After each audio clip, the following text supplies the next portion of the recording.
Olá, amigos amantes do futebol. Na noite da última quinta-feira, o São Paulo anunciou oficialmente a contratação do lateral direito Daniel Alves, ex-jogador do Barcelona, da Juventus, do PSG, que estava livre no mercado desde que seu contrato com o time parisiense chegou ao fim na metade desse ano. Daniel Alves, que recentemente foi eleito o melhor jogador da Copa América, depois de erguer o caneco do torneio continental, atuando como capitão da seleção brasileira.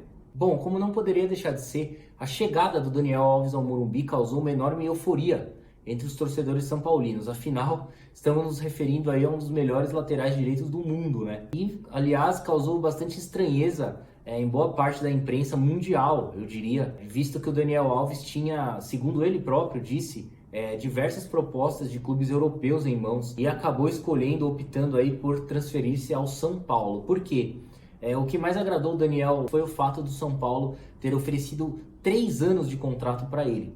Ou seja, o vínculo contratual dele junto ao tricolor paulista é válido até 2022, dezembro de 2022. Portanto, ele ainda vislumbra aí a possibilidade de jogar a Copa do Mundo de 2022 no Catar. Sobretudo porque no Brasil a posição de lateral direito está bastante carente, né?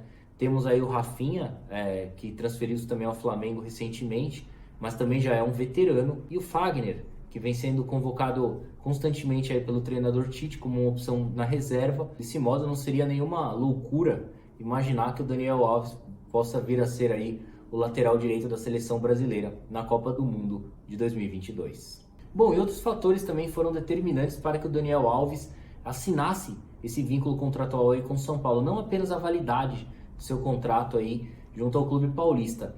Acredito que o fato dele ser São Paulino também tenha pesado bastante. Ele que já havia declarado diversas vezes o seu amor pelo São Paulo, visitava constantemente o CT da Barra Funda, os jogadores do São Paulo, é o seu clube de infância, né? Então ele guarda esse carinho aí pelo São Paulo. E outro fator também que certamente determinou essa ida do Daniel Alves ao São Paulo foi o seu alto salário. Daniel Alves ganhará R$1,5 milhão por mês. Isso mesmo, R$1,5 milhão. Desse modo ele terá o maior salário dentre os atletas do futebol brasileiro, aí superando o Dudu, superando até mesmo o Felipe Luiz, agora que assinou recentemente com o Flamengo, o De Arrascaeta, que ganham, o Diego Tardelli do Grêmio também, que ganham entre 1 milhão, 1,2 milhão. Além disso, só de luvas ele ganhará 1 milhão de euros, ou seja, 4,2 milhões de reais para assinar esse vínculo. Então, é óbvio que o dinheiro também pesou muito no final das contas. Lembrando que clubes europeus que estavam interessados em Daniel Alves ofereciam 1 ano de contrato apenas para o lateral direito, algo que não agradava a ele. Ele queria um vínculo maior, manter-se nesses clubes um período mais longo, até possivelmente a Copa do Mundo, algo que os clubes europeus não aceitaram, até por conta da idade, né? Daniel Alves já tem 36 anos, já tem uma idade bastante avançada, por isso eles não aceitaram essas condições impostas pelo atleta que agora pertence ao São Paulo. Bom, e é lógico que os torcedores do São Paulo, como eu citei há pouco, estão bastante eufóricos, ficaram bastante entusiasmados aí com essa contratação, mas no final das contas, quem sai ganhando com a contratação do Daniel Alves é o futebol brasileiro. A gente costuma acompanhar o mercado europeu, que sempre tem grandes contratações aí nessa janela de meio de ano, a principal janela do futebol europeu, mas o futebol brasileiro não fica para trás. Tanto é que chegaram recentemente aí ao nosso futebol, o Rafinha veio para o Flamengo, o Felipe Luiz acabou vindo para o Flamengo também, o Ramires foi outro jogador que acabou vindo para o Palmeiras. Portanto, são grandes jogadores que estão voltando, regressando, né, que tiveram boas carreiras internacionais aí por seus respectivos clubes.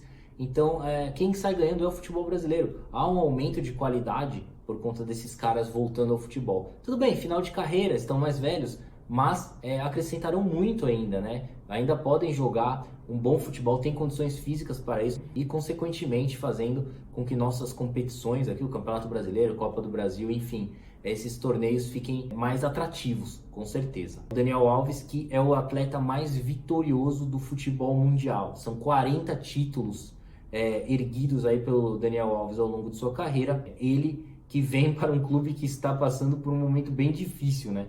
De 2009 para cá, por exemplo, nos últimos 10 anos, o São Paulo ganhou apenas um título, a Copa Sul-Americana em 2012. São Paulo vem passando por um momento bem ruim aí, uma escassez de título bem grande e nada melhor do que trazer um campeão para tentar resgatar o prestígio aí e recolocar o time no caminho dos títulos. Vamos ver o que o Daniel Alves vai fazer pelo São Paulo, ele que usará a camisa de número 10 do São Paulo, que um dia já pertenceu a Raí e outros grandes jogadores aí, Pedro Rocha, enfim. O São Paulo que também tem, por tradição, trazer jogadores aí que já estão em final de carreira. Alguns chegam até a dar certo, como foi o caso do Toninho Cerezo, campeão mundial pelo time do São Paulo, e outros não se dão tão bem, como foi o caso do Falcão, que veio em 85, mas acabou não vingando com a camisa tricolor. Vamos ver o que vai se passar. O Zizinho também, os mais saudosos aí, mais velhos, vão se lembrar que teve uma grande passagem pelo São Paulo, também chegou ao clube do Morumbi, já no final de sua carreira. Então é isso aí, gente, vamos ficar de olho. O Daniel Alves deve demorar um pouco para estrear, ainda terá de entrar em forma, ele que estava de férias depois que ganhou a Copa América junto com a seleção brasileira, mas que deve estrear aí entre 2 ou 3 semanas, vamos ver. Então é isso aí, eu vou ficando por aqui, eu agradeço novamente a sua atenção. Até a próxima, tchau, tchau.